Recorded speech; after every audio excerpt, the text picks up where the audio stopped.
जय Jagannath. Welcome to educational Jnanpith.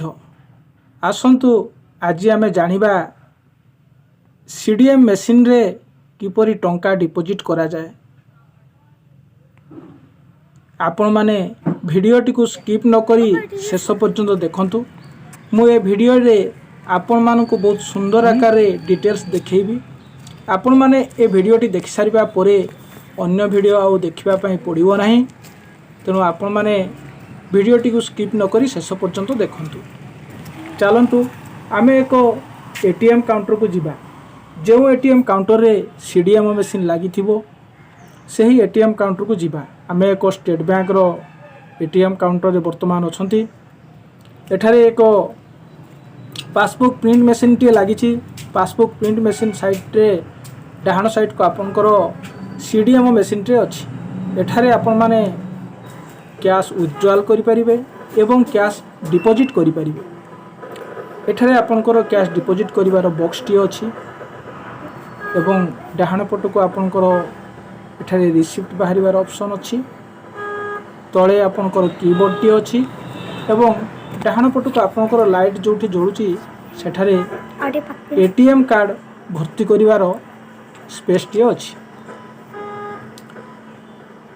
प्रथमे आमे एटीएम कार्ड टी को रेडी करिबा। एटीएम कार्ड रो चिप्स टी सब बळे ऊपर आड़ को रहिबो एवं आगो पट को रहिबो। मु जेपरि आपन को देखैली ठीक सेही परि एटीएम कार्ड टी को हाथ रे धरी आपन एटीएम कार्ड भर्ती करिवे एवं सब बळे मन रखिबे सीडीएम मशीन रे आपनकर 100 टंकिया 200 टंकिया 500 टंकिया ही आपन डिपॉजिट करि परिबे। कोनोसी कॉइन किमा 10 टंकिया 20 टंकिया आपन डिपॉजिट करि परिबे नाही। तेणु प्रथमे आपन कैश टी को काउंट कर नेबे एवं काउंट कर सारी कैश को साइज करिवे। फोल्डिंग करिवा पई देबे नाही। आपन कैश टी साइज कर सारला पर एटीएम कार्ड टी को ता स्पेस रे भर्ती करिवे। भर्ती कर सारला पर आपनकर एही परि एक इंटरफेस टी आसीबो। Your transaction is being proceed. आपन लैंग्वेज इंग्लिश रे क्लिक करिवे एवं तापरे डिपॉजिट ऑप्शन रे क्लिक करिवे।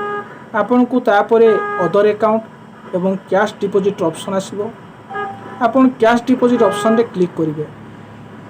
कैश डिपॉजिट ऑप्शन रे क्लिक कला परे आपन को कंटिन्यू रे क्लिक करिवे। कंटिन्यू रे क्लिक कला परे आपन को एटे 2 टिकिया नंबर टीए एंट्री करिया पई कुहा होची। आपन एटे 2टी संख्या जे कोनसी 2टी संख्या एंट्री करिवे।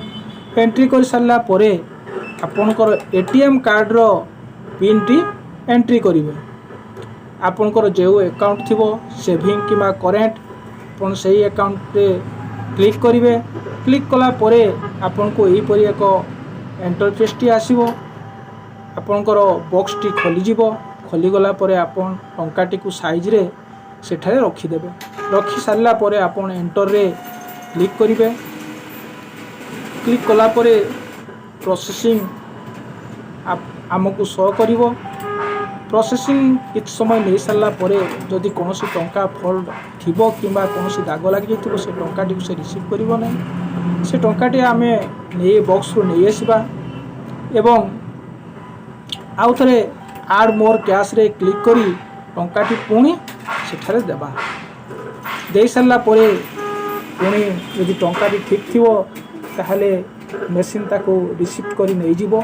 जदि टंका टी ठीक नथिबो से नबने आमे टंका टी को नै आसीबा। नै आसला परे आमे कन्फर्म रे वर्तमान क्लिक करिबा। हमको ऑप्शन आसीबो कन्फर्म ऑप्शन। आमे कन्फर्म रे क्लिक करिबा। कन्फर्म रे क्लिक कर सारला परे एही परि transaction being process please wait रो ऑप्शन आसीबो। ट्रांजैक्शन सक्सेसफुल हो सारला परे एक स्लिप टीए बाहरिबो। आमे स्लिप टी रिसीव करिबा एवं स्लिप टी रिसीव कर सारला परे सेठारे एक ऑप्शन देखा दिबो। आमे नेक्स्ट टाइम रे क्लिक करिबा।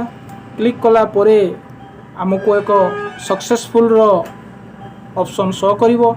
आमे एटीएम कार्ड टी रिसीव करिबा। एटीएम कार्ड टी रिसीव कर सारला परे आमे जानिबा ଯେ ଆମର ଟଙ୍କା ଡିପୋଜିଟ୍ ହେଇଯାଇଛି।